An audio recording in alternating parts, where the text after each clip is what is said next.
Hello my dear students, बिना कोई देर किए शुरू करते हैं आगे से। जहाँ तक हमने पढ़ा था उसके आगे से हिंदी के आईएमपी प्रश्न हम पढ़ रहे हैं 12वीं बोर्ड परीक्षा के लिए जो 2025 में होने वाली है। उसके लिए आईएमपी प्रश्न हिंदी में। तो चलिए आगे चलते हैं। पहला प्रश्न है, लेखक ने शिरीष को कालजयी अवधूत की तरह क्यों माना है। लेखक ने शिरीष को कालजयी अवधूत यानी कि सन्यासी की तरह क्यों माना है। तो पहले आप समझ लीजिए कि लेखक हजारी प्रसाद द्विवेदी शिरीष के फूल की और सन्यासी की तुलना करते हैं। हजारी प्रसाद द्विवेदी जी कहते हैं, कवि कहते हैं कि जिस तरह एक सन्यासी संसार के सुख दुख से ऊपर उठ जाता है और संसार के सुख दुख से ऊपर उठकर वह फकीरी का जीवन जीता है, उसी तरीके से शिरीष का फूल भी जेठ के महीने में लू आंधी गर्मी सबको सहन करता है और मस्त जीवन जीता है, जीवन रस लेता है। ठीक है, तो इस बात को हम आगे समझते हैं। देखिए आंसर क्या लिखा है कि द्विवेदी जी ने शिरीष को कालजयी अवधूत यानी कि सन्यासी की तरह माना है। जिस प्रकार एक अवधूत सन्यासी सांसारिक बंधनों से ऊपर उठकर अपनी मस्ती में बेपरवाह जीता है, उसी प्रकार कष्टों और कठिनाइयों में भी मस्ती में शिरीष का फूल खिलता है। इसलिए शिरीष के फूल की तुलना कवि ने सन्यासी से की है।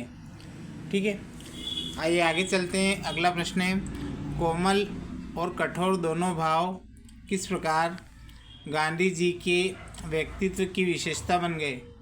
अब आप देखिए, गांधी जी जो थे उनके व्यक्तित्व में कोमलता भी थी और कठोरता भी थी। अगर आप ध्यान देंगे तो कोमल शब्द का विलोम होता है कठोर शब्द, यानी कि कोमल का विलोम कठोर होता है। लेकिन विलोम होते हुए भी गांधी जी के व्यक्तित्व के अंदर, गांधी जी के अंदर ये दोनों गुण थे। वो कोमल भी थे और वो कठोर भी थे।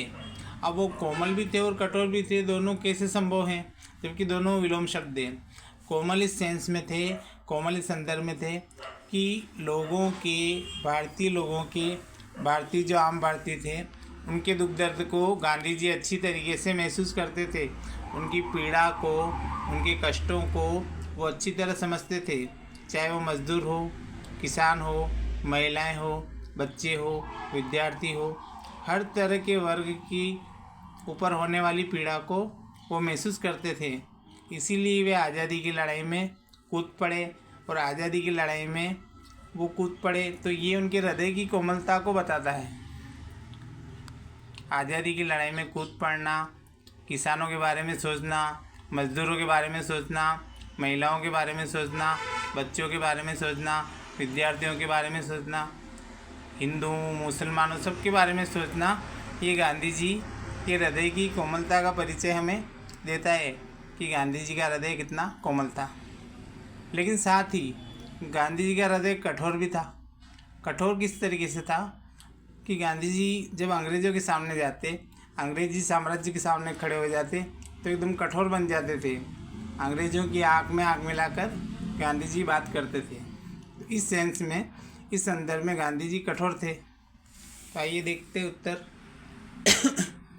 सॉरी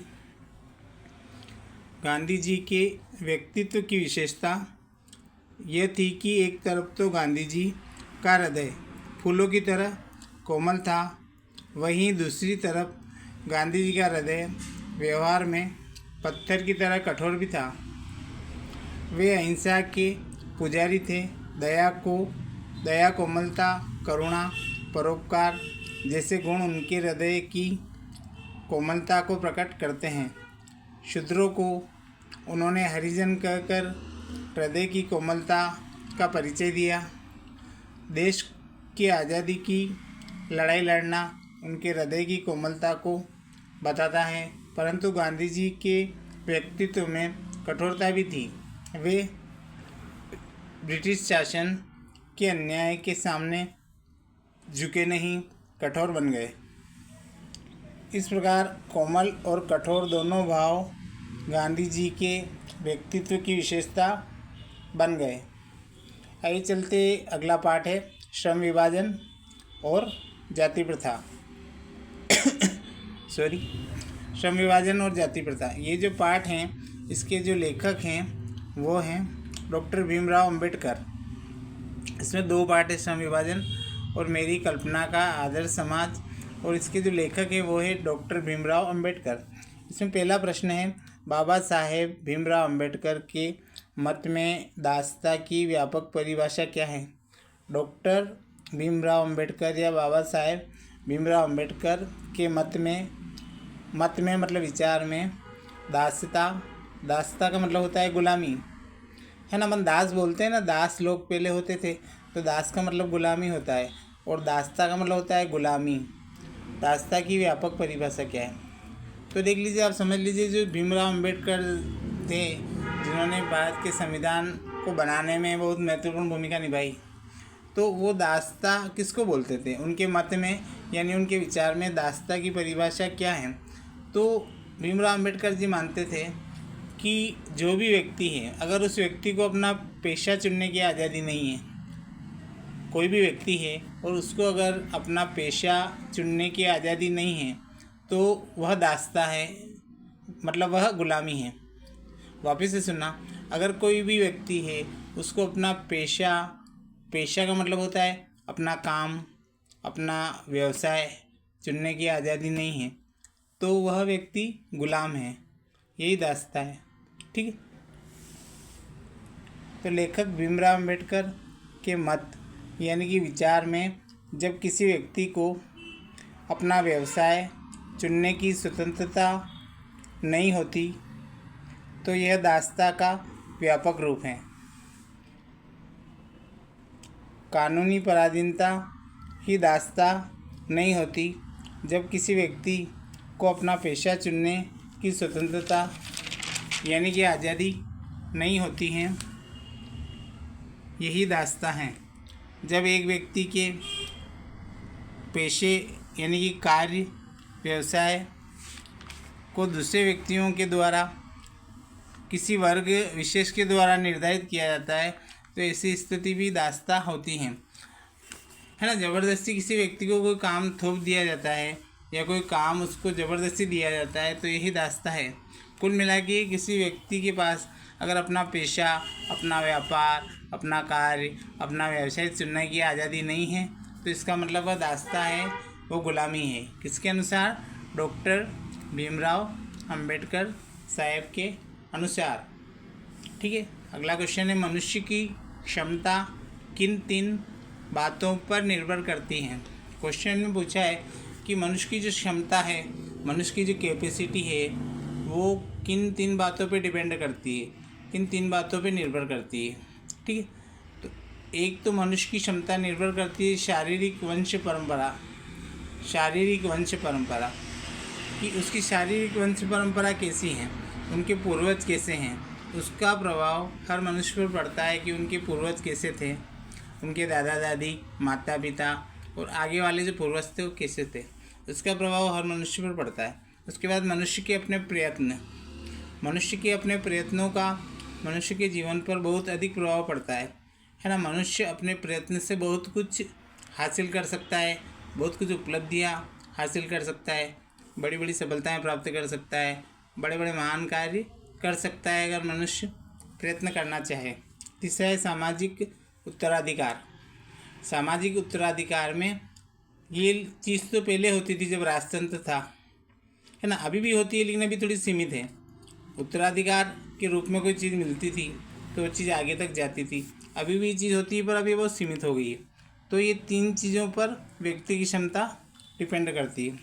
इन तीनों दृष्टि से मनुष्य एक समान नहीं होते हैं, हमें सभी के साथ समान व्यवहार करना चाहिए। अब यहाँ पे बोला है कि ये तीनों जो चीज़ें हैं उनके आधार पे मनुष्य एक समान नहीं होते हैं, लेकिन हमें चाहिए कि हम सभी मनुष्यों के साथ एक समान व्यवहार करें। देखिए, शारीरिक वंश परंपरा में हम देखेंगे तो सब लोग एक जैसे नहीं होते हैं, है ना। कोई लंबा होगा, कोई छोटे कद का होगा, कोई गोरा होगा, कोई काला होगा, कोई सुंदर होगा, कोई उतना सुंदर नहीं होगा, कोई स्वस्थ होगा, कोई कमज़ोर होगा, है ना। तो ये चूँकि उनमें उसकी गलती नहीं है, ये वंश परंपरा से चला आ रहा है, तो हमें उसमें भेदभाव नहीं करना चाहिए और हमें उनको एक समान ही मानकर चलना चाहिए। ये किसका मानना था? भीमराव अंबेडकर का। और मनुष्य के अपने प्रयत्न। मनुष्य जो प्रयत्न करता है उससे उसकी क्षमता का विकास हो कर सकता है। तीसरा है सामाजिक उत्तराधिकार। कुछ लोगों को सामाजिक उत्तराधिकार में काफ़ी कुछ उपलब्धियां मिल जाती है जिसका फ़ायदा उसे आगे मिलता है। जैसे पहले के समाज में हम देखें तो ब्राह्मणों को और क्षत्रियों को 4 वर्ण थे, ब्राह्मण, क्षत्रिय, वैश्य और शूद्र। कौन कौन से? ब्राह्मण, क्षत्रिय, वैश्य और शूद्र।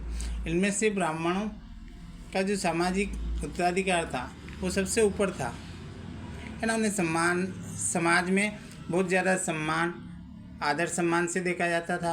राजा महाराजा भी उनका सम्मान करते थे। कई ब्राह्मणों को तो राजपुरोहित की उपाधि मिलती थी, मान सम्मान था। वे शिक्षा देते थे, यज्ञ हवन करवाते थे, विवाह आदि संस्कार वो करवाते थे। उसके बाद क्षत्रिय लोग जो थे उनका सामाजिक उत्तराधिकार भी अच्छा था, प्रतिष्ठित था। वे युद्धों का संचालन करते थे, प्रजा के संरक्षण के लिए युद्ध करते थे, सेनापति इत्यादि वो कर्तव्य के रूप में निभाते थे। इन तीनों दृष्टि से मनुष्य एक समान नहीं होते हैं।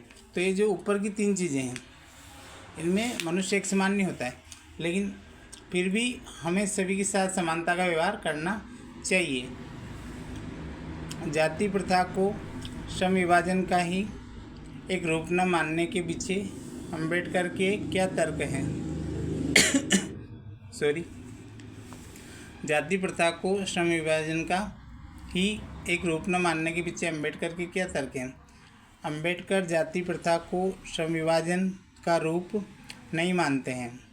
अम्बेडकर जाति प्रथा को श्रम विभाजन का रूप नहीं मानते हैं। इसके लिए उन्होंने अनेक तर्क दिए हैं। सर्वप्रथम तो जाति प्रथा जन्म के आधार पर जातियों का विभाजन करती है। देखो, जाति प्रथा में सबसे बड़ी जो कमी है वो ये है कि जाति प्रथा में जन्म के आधार पर जातियों का विभाजन हो जाता है। जैसे ब्राह्मण का पुत्र ब्राह्मण होगा, क्षत्रिय का पुत्र क्षत्रिय होगा, मतलब राजपूत का पुत्र राजपूत होगा, वैश्य है तो उसका पुत्र वैश्य, शूद्र का शूद्र। इस चीज़ के डॉक्टर अम्बेडकर खिलाफ थे कि ये गलत परंपरा है, क्योंकि इसमें जन्म का आधार होता है ना। अब जन्म तो व्यक्ति का कहीं भी हो सकता है, उसमें तो उसकी कोई गलती नहीं है। और जन्म से योग्यता का पता कैसे चलेगा? मान लो कोई ब्राह्मण कुल में पैदा हुआ तो आवश्यक नहीं कि वो विद्वान हो, वो भी दूसरे को शिक्षा दे सके, आवश्यक नहीं है। ये तो योग्यता पे डिपेंड करता है।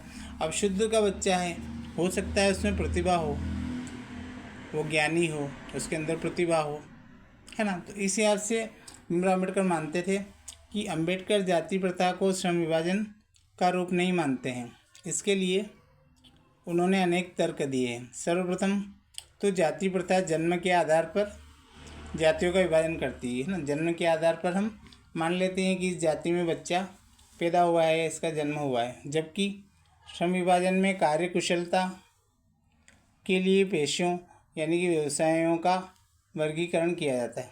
लेकिन जो श्रम विभाजन होता है, श्रम किसको बोलते हैं? हम काम को बोलते हैं। तो श्रम का विभाजन यानी काम का विभाजन तो कार्य कुशलता के आधार पर होता है। अलग अलग बेसिस, जैसे जो काम डॉक्टर कर सकता है वह काम वकील या शिक्षक नहीं कर सकता। जो काम शिक्षक कर सकता है एक टीचर कर सकता है और डॉक्टर या वकील नहीं कर सकते। जो काम वकील कर सकता है और डॉक्टर और टीचर नहीं कर सकते। तो इनके अलग अलग पेशे होते हैं, इनके हिसाब से इनका काम होता है और कार्यों का वर्गीकरण होता है। तो ये श्रम विभाजन है। तो श्रम विभाजन अगर देखा जाए तो अच्छी चीज़ है, लेकिन जाति प्रथा के भीमराव अम्बेडकर खिलाफ थे, है ना। क्योंकि श्रम विभाजन तो योग्यता के आधार पर हो रहा है। मान लो किसी व्यक्ति की पढ़ाने की योग्यता है, वह पढ़ाता है, वह टीचर है। किसी की योग्यता है वकालत करने की, उसने वो पढ़ाई भी की है, योग्यता भी की है, तो वकालत कर सकता है। किसी की डॉक्टर बनने की योग्यता है तो योग्यता और प्रतिभा के आधार पर बन सकता है। लेकिन जाति के आधार पर, जन्म के आधार पर जो जाति तय होती है ना, वो सही नहीं है। तो उसी का विरोध किसने किया है? भीमराव अम्बेडकर ने किया है। तो जाति प्रथा श्रमिक का विभाजन करके उनमें ऊंच नीच का भेदभाव पैदा करती है। जाति प्रथा में सबसे बुरी चीज़ क्या होती है कि वो श्रमिकों में, मजदूरों में ऊंच नीच का भेदभाव पैदा करती है ना। ये बड़ा है, ये छोटा है। जाति में ये चीज़ होती है। जैसे ब्राह्मण है तो अपने आप को बड़ा मानेंगे, है ना। क्षत्रिय है तो उसके बाद वो समझेंगे हम बड़े हैं, शूद्र को वो छोटा समझेंगे। तो इस चीज़ का विरोध इसलिए भीमराव अम्बेडकर ने किया है। तो ये तर्क उन्होंने कुछ दिए हैं। तो जाति प्रथा में श्रमिकों की रुचि और क्षमता का ध्यान नहीं रखा जाता है ना। जाति प्रथा में श्रमिकों की रुचि का ध्यान भी नहीं रखा जाता और ना उनकी क्षमता का ध्यान रखा जाता है। उन्हें अपना पेशा चुनने की स्वतंत्रता नहीं होती है। अब क्यों नहीं होती है? जैसे मान लीजिए कि शूद्र जो होते हैं, शूद्र यानी कि SC/ST समाज में अगर कोई बच्चा पैदा हुआ, उसने जन्म लिया, अब मान लो उसके अंदर प्रतिभा है, उसके अंदर कौशल है कि वो कथावाचक बनना चाहता है, तो हमारा समाज क्या करता है? उसको रोक देता है। जबकि उसको अगर देखो तो नहीं रोकना चाहिए। क्यों नहीं रोकना चाहिए? क्योंकि उसके अंदर वो प्रतिभा और कौशल है, ज्ञान है, पर समाज क्या करता है? उसको रोक देता है।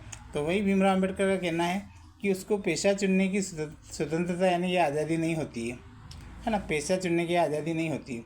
तो उनका ही कहना है कि हर व्यक्ति को अपना पेशा चुनने की आज़ादी होनी चाहिए, चाहे उसका जन्म किसी भी जाति में हुआ है। जन्म से मिला हुआ धंधा जीवन भर के लिए पहले से ही तय हो जाता है। प्रतिकूल परिस्थितियों में भी पेशा बदलने की संभावना नहीं होती। किसी भी कंडीशन में व्यक्ति अपना पेशा नहीं बदल सकता, क्योंकि जाति तो जन्म से तय हो जाती हैं। तो जन्म भर जीवन भर उसी जाति में जाति के सदस्य को रहना पड़ता है। ठीक है, तो मैंने 20 मिनट की वीडियो की आपसे बोला था, पर मैं चाहता हूँ कि शायद अभी और पार्ट बचे हुए हैं। अभी 2 पार्ट और बचे हैं, तो मुझे लग रहा है कि 15 मिनट का वीडियो और अगली बार मैं बना दूंगा। तो उसमें बचे हुए जो आपके 2 अध्याय हैं, अभी 2 अध्याय और बचे हैं, 2 पार्ट और बचे हैं, उसको मैं अगले 15 मिनट के वीडियो में कल आपको करके इसको मैं समाप्त कर दूंगा। ठीक है, तो इसके लिए धन्यवाद। आप सुनिएगा, समझिएगा, चाहे तो आप इससे नोट डाउन भी कर सकते हो। ठीक है।